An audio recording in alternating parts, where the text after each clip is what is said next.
Сәлеметсіздер ме? Мен сіздерге бүгін мынадай өте дәмді, балалар ыстықта жегенді жақсы көретін ірімшіктің жасалуын көрсетемін.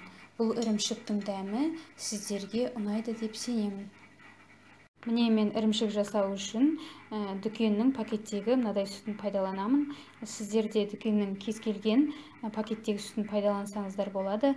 Енді осы сүтті кастрөлге құйып аламыз. Міне сүтті кастрөлге құйып, пешке қойып қойдым. Енді астын қатты қыздырамыз. Содан кейін сүт қайнағанша күтеміз. Міне сүт қайнағалы жатыр. Енді бізге айран қажет. Міне мен мынадай дүкеннің айранын қолданамын. Осы айраннан 2 кесе осы сүтке құямыз. Міне мен сүтке 2 кесе айранды құйып қойдым. Енді қасықпен араластырамыз.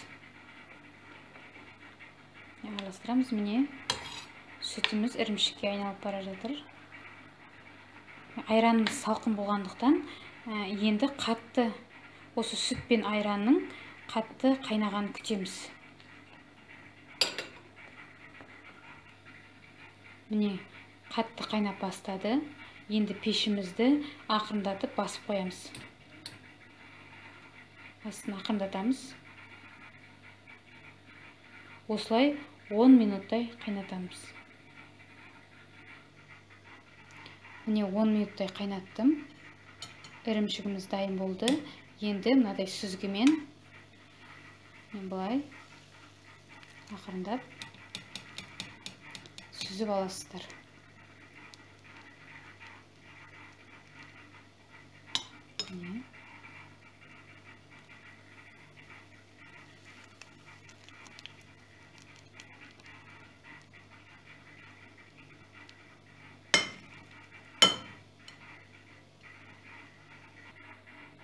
Пешімізді өшіріп, ірімшіктің барлығын осындай сүзгімен сүзіп аласыздар. Сүзгеннен кейін ірімшіктің арасында осындай кішкене су қалады, оны төгіп тастайсыздар. Ірімшік дайын болды.